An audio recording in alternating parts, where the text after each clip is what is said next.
Hello everyone, welcome to all. तो इस lecture में हम लोग क्या कर रहे हैं, हिस्ट्री के कुछ मोस्ट इंपॉर्टेंट क्वेश्चन हैं उनको हम यहाँ पर डिस्कस कर रहे हैं। तो ये सारे क्वेश्चन पहले भी आपके पेपर्स में आ चुके हैं, तो यहाँ से हम लोग क्या करेंगे, इस वीडियो कम से कम 1 से 2 बार देखेंगे। सारे क्वेश्चन बहुत सिंपल हैं, हमें आसानी से याद हो सकते हैं। तो चलिए हम लोग डिस्कस करते हैं कौन कौन से मोस्ट इंपॉर्टेंट क्वेश्चन हैं। तो क्वेश्चन नंबर 1 यहाँ लिखा है, हिंदुस्तान सोशलिस्ट रिपब्लिकन एसोसिएशन कब गठित की गई थी या किसके द्वारा गठित की गई थी।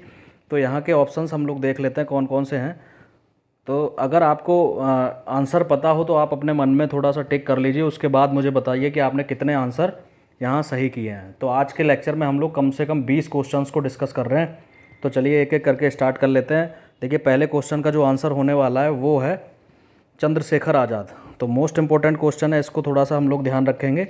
आगे हम लोग देखते हैं, थोड़ा सा टाइम, ये वीडियो थोड़ा लंबी होने वाली है, तो आप लोग क्या करें, जल्दी जल्दी थोड़ा सा इसको देखने की कोशिश करें और अपना जो प्लेबैक स्पीड है उसको आप लोग बढ़ा सकते हैं। तो यहाँ से हम लोग दूसरे क्वेश्चन को देखना स्टार्ट करते हैं। भगत सिंह, राजगुरु और सुखदेव को फांसी दी गई थी, वो हमें डेट बतानी है कब दी गई थी। तो यहाँ से हम लोग ऑप्शन देख लेते हैं कौन कौन से ऑप्शन है हमारे पास। तो ऑप्शन हमें पहला ही दिखता है 23 मार्च 1931। तो हमारा जो आंसर है वो 23 मार्च 1931 ही हो जाएगा। बहुत कॉमन क्वेश्चन है, आप लोगों को पता भी होगा अगर आप भारत देश में रहते हैं तो। इम्पोर्टेंट डेट है, आपको पता होगा इसका। तो ये हमारा आंसर हो जाएगा। इसी तरीके से हम क्वेश्चन नंबर 3 की तरफ चलते हैं। तो क्वेश्चन नंबर 3 कौन सा है, वहाँ से हम लोग देखने की कोशिश करते हैं। क्वेश्चन नंबर 3, तो क्वेश्चन नंबर 3 जो है वो है, इंकलाब जिंदाबाद का नारा किसने दिया था। तो यहाँ पर 4 ऑप्शन हमारे पास हैं। तो यहाँ से हमें पता लग जाएगा, चूँकि ये इंकलाब जिंदाबाद का नारा बहुत फेमस है, आप लोगों को पता भी होगा, इसके ऊपर कई फिल्म्स भी बन चुकी हैं। तो हमारा जो आंसर है वो होने वाला है भगत सिंह।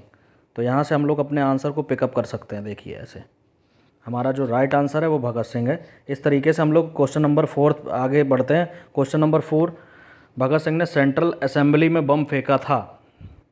तो यहाँ पर इनके साथ कौन था वो हमें बताना है, किसके साथ इन्होंने मिलकर फेंका था। ये क्वेश्चन कई बार रिपीट भी हो चुका है, इसलिए हमें थोड़ा सा इसको ध्यान से देखना है। तो इसका जो आंसर होने वाला है वो है बटुकेश्वर दत्त। देखिए ऑप्शन नंबर 3 बिल्कुल सही है। बटुकेश्वर दत्त ने, इनके साथ बटुकेश्वर दत्त थे जब इन्होंने सेंट्रल असेंबली में बम फेंका था। इसी तरीके से हम लोग नेक्स्ट जो क्वेश्चन है हमारा वो है, भगत सिंह, सुखदेव और राजगुरु को किस बाद में फांसी की सज़ा हुई। बहुत इम्पोर्टेंट ये एक बात था, बहुत इम्पोर्टेंट एक केस था। तो वो केस कौन सा था, यहाँ से हम लोग देख लेंगे। वो केस था लाहौर षड्यंत्र केस। तो यहाँ से हम लोग देख लेंगे लाहौर षड्यंत्र केस। तो इन्होंने क्या किया था, एक सांडर्स थे, सांडर्स के ऊपर गोलियों से हमला कर दिया था। तो यही था लाहौर षड्यंत्र केस।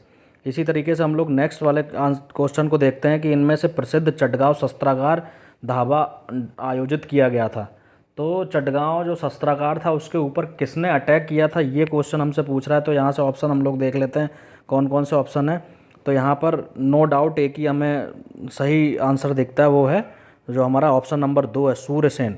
तो इसका जो सही आंसर होने वाला है वो क्या होने वाला है, सूर्यसेन होने वाला है। हम अपने आंसर को इस तरीके से पिकअप कर सकते हैं, सूर्यसेन। अब हम लोग नेक्स्ट क्वेश्चन पे चलते हैं। देखिए नेक्स्ट क्वेश्चन है क्वेश्चन नंबर 7, स्वतंत्रता संग्राम के सबसे कम आयु के शहीद थे। क्वेश्चन कई बार आ चुका है, इसको हमें थोड़ा सा ध्यान से देखना। सबसे कम उम्र में जो शहीद हुए थे वो कौन थे। तो यहाँ से हमें देखना है, खुदीराम बोस थे। तो खुदीराम बोस को आप लोग ध्यान रखोगे, मात्र इनकी उम्र 16 या 17 साल की थी। बहुत कम उम्र के थे ये जब इनको ये शहीद हो गए थे। तो यहाँ से हमारा जो आंसर है वो है खुदीराम बोस।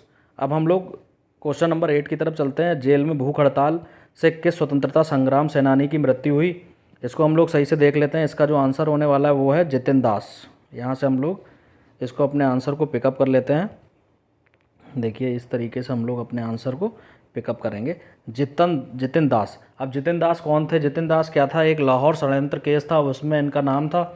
और इन्होंने 64 दिन तक जेल में रहकर भूख हड़ताल की थी।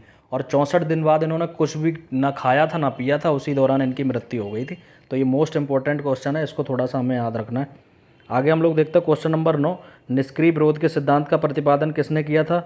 थोड़ा सा कॉम्प्लिकेटेड क्वेश्चन है, इसको आपको रटना ही पड़ेगा क्योंकि ये नया क्वेश्चन है, इसीलिए हमारा जो आंसर हो जाएगा वो है अरविंद घोष। तो अरविंद घोष को आप लोग याद रखेंगे।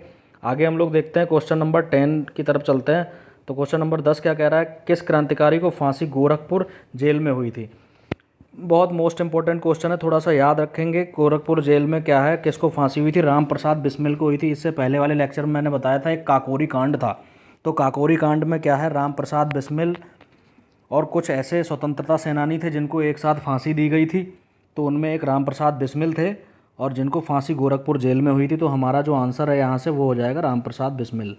अपने आंसर को इस तरीके से हम टिक कर सकते हैं। नेक्स्ट हम लोग देखते हैं क्वेश्चन नंबर 11 क्या है।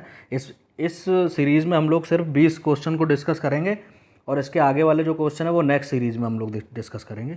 ये सारे मोस्ट इंपॉर्टेंट क्वेश्चन है, ये मॉडर्न हिस्ट्री के ही सारे हम लोग क्वेश्चन डिस्कस कर रहे हैं। अब देखिए यहाँ पर क्या लिखा है, किस महिला क्रांतिकारी ने दीक्षांत समारोह में अपनी उपाधि ग्रहण करते समय अंग्रेज गवर्नर जनरल पर गोली चला दी थी।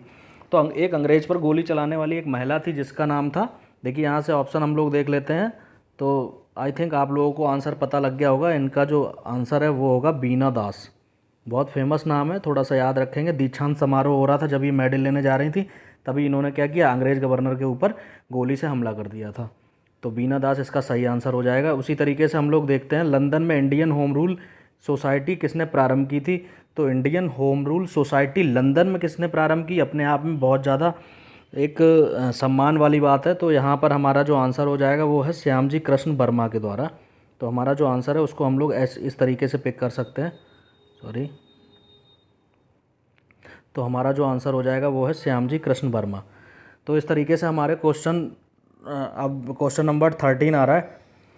तो क्वेश्चन नंबर 13 को भी हम लोग देख लेते हैं। Shyamji Krishna Verma Indian home rule society की स्थापना कहाँ की थी, ये हम लोग पिछले वाले क्वेश्चन में ही डिस्कस कर चुके हैं। इसका जो सही आंसर होने वाला है वो है लंदन। इससे पहले वाले क्वेश्चन में भी हमने देखा था इसको, तो इसको हम लोग आगे चलते हैं थोड़ा सा। क्वेश्चन नंबर 14, वह कौन था जिसने गदर पार्टी को स्थापित किया था। गदर पार्टी की स्थापना करने वाले का नाम पूछा जा रहा है, तो यहाँ पर सभी स्टूडेंट्स को पता होगा लाला हरदयाल थे जिनके द्वारा गदर पार्टी की स्थापना की गई थी। तो हमारा आंसर है लाला हरदयाल। इसी तरीके से क्वेश्चन नंबर 15 की तरफ चलते हैं। गदर पार्टी का नेता कौन था, सेम सवाल है, तो इसका आंसर भी सेम हो जाएगा लाला हरदयाल। यहाँ से हम लोग अपने क्वेश्चन को सही से पिकअप कर लेंगे, लाला हरदयाल। आंसर हमारा लाला हरदयाल रहेगा। अब इसी तरीके से नेक्स्ट क्वेश्चन की तरफ हम लोग चलते हैं। गदर पार्टी की स्थापना किस वर्ष में हुई।